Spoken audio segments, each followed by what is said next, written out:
मित्रों नमस्कार। मैं विवेक ये कहानी मेरी जुबानी में आप सबका स्वागत करता हूँ। मित्रों, आज मैं आपके लिए एक बार फिर से हरिशंकर परसाई जी की एक कहानी लेके आया हूँ जिसका शीर्षक है मैं नर्क से बोल रहा हूँ। मित्रों, इस कहानी में भी हरिशंकर परसाई जी ने व्यंग किया है। मुझे आशा है कि ये कहानी आप सबको पसंद आएगी। अगर ये कहानी पसंद आए तो इसको लाइक करना, शेयर करना ना भूलें। और अगर आप इस चैनल पर नए हैं तो चैनल को सब्सक्राइब कर बेल आइकन दबाना न भूलिए, जिससे ऐसी ही मनोरंजक कहानियां आपको सबसे पहले मिले। लीजिए, प्रस्तुत है कहानी मैं नर्क से बोल रहा हूं। हे पत्थर पूजने वालों, तुम्हें जिंदा आदमी की बात सुनने का अभ्यास नहीं, इसलिए मैं मरकर बोल रहा हूं। जीवित अवस्था में तुम जिसकी ओर आंख उठाकर नहीं देखते, उसकी सड़ी लाश के पीछे जुलूस बनाकर चलते हो। जिंदगी भर जिससे तुम नफरत करते रहे, उसकी कब्र पर चिराग जलाने जाते हो। मरते वक्त तक जिसे तुमने चुल्लू भर पानी नहीं दिया, उसके हाड़ गंगा जी में ले जाते हो। अरे तुम जीवन का तिरस्कार और मरण का सत्कार करते हो, इसलिए मैं मरकर बोल रहा हूं। मैं नर्क से बोल रहा हूं। मगर मुझे क्या पड़ी थी कि जिंदगी भर बेजुबान रहकर यह नर्क के कोने से बोलता। पर यहां एक बात ऐसी सुनी कि मुझ अभागे की मौत को लेकर तुम्हारे यहां बड़े बड़े लोगों में चकचक हो गई। मैंने सुना कि तुम्हारे यहाँ के मंत्री ने संसद में कहा कि मेरी मौत भूख से नहीं हुई, मैंने आत्महत्या कर ली थी। मारा जाऊं और खुद ही मौत का जिम्मेदार ठहराया जाऊं। भूख से मरूं और भूख को मेरे मरने का श्रेय ना मिले। अन्न अन्न की पुकार करता मर जाऊं और मेरे मरने के कारण में भी अन्न का नाम ना आए। लेकिन खैर, मैं यह सब भी बर्दाश्त कर लेता। जिंदगी भर तिरस्कार का स्वाद लेते लेते सहानुभूति मुझे उसी प्रकार अरुचिकर हो गई थी जिस प्रकार शहर के रहने वाले को देहात के शुद्ध घी से हो जाता है। लेकिन आज ही एक घटना और यहाँ के लोक में घट गई।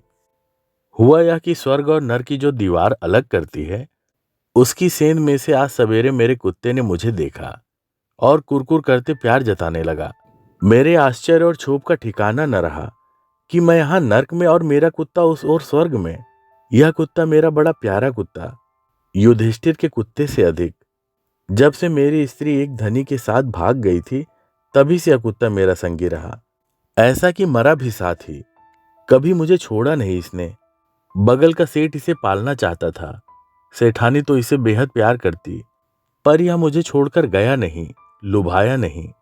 सो मुझे सुख ही हुआ कि वह स्वर्ग में आनंद से है। पर मेरे प्रति किए गए अन्याय को तो भुलाया नहीं जा सकता। और भाई, यह तुम्हारा मृत्युलोक तो है नहीं जहां फरियाद नहीं सुनी जाती, जहां फरियादी को ही दंड दिया जाता है, जहां लाल फीते के कारण आग लगने के साल भर बाद बुझाने का ऑर्डर आता है। यहां तो फरियाद तुरंत सुनी जाती है। सो मैं भी भगवान के पास गया और प्रार्थना की, हे भगवान, पृथ्वी पर अन्याय भोग कर इस आशा में यहां आया कि न्याय मिलेगा। पर यह क्या, मेरा कुत्ता तो स्वर्ग में और मैं नर्क में। जीवन भर कोई बुरा काम नहीं किया, भूख से मर गया पर चोरी नहीं की, किसी के आगे हाथ नहीं फैलाया। और यह कुत्ता जैसे कुत्ता होता है वैसा ही तो है यह। कई बार आपका भोग खाते पिटाया और उसे आपने स्वर्ग में रख दिया। और भगवान ने एक बड़ी बही देखकर कहा कि इसमें लिखा है कि तुमने आत्महत्या की। मैंने कहा कि नहीं महाराज, मैं भूख से मरा, मैंने आत्महत्या नहीं की। पर वे बोले, नहीं, तुम झूठ बोलते हो। तुम्हारे देश के अन्न मंत्री ने लिखा है कि तुमने आत्महत्या की। तुम्हारे शरीर के पोस्टमार्टम से यह बात सिद्ध हुई है।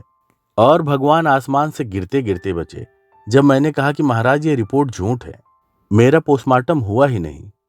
अरे मैं तो जला दिया गया था। इसके 10 दिन बाद संसद में प्रश्नोत्तर हुए तो क्या मेरी राख का पोस्टमार्टम हुआ? और तब मैंने उन्हें पूरा हाल सुनाया। लो, तुम भी सुनो। तुम नहीं जानते कि मैं कहाँ जिया, कहाँ रहा, कहाँ मरा। दुनिया इतनी बड़ी है कि कोई किसी का हिसाब नहीं रखता। और तुम क्या जानो कि जब मेरी सांस चलती थी तब भी मैं जिंदा था।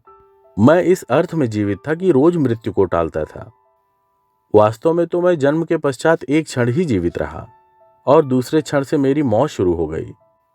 तो बाजार की उस अट्टालिका को तो जानते हो, उसी के पीछे एक ओर से पखाना साफ करने का दरवाजा है और दूसरी ओर दीवार के सहारे मेरी छपरी।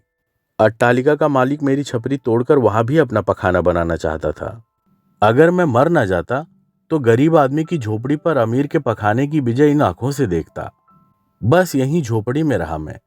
मेरे आसपास अन्न ही अन्न था। दीवार के उस पार से जो चूहे आते थे वे दिन पर दिन मोटे होते जाते, और 2 रोज तक वो इसलिए नहीं आए कि निकलने का थोड़ा मार्ग बनाते रहे। पर मैं भी भूखा रहा। बेकार था, अनाज 10 रुपए सेर था, इसलिए तो मेरे लिए मौत सस्ती थी। आखिर मेरी मौत भी आई। जिस दिन आई उस दिन अट्टालिका के उस पार वाले रईस के लड़के की शादी थी। बड़ा अमीर था। सारा गांव जानता था कि उसके पास हजारों बोरे अन्न थे, पर कोई कुछ नहीं कहता था। पुलिस उसकी रक्षा करती थी, और उस दिन मेरी मौत धीरे धीरे काला पंजा बढ़ाती आती थी।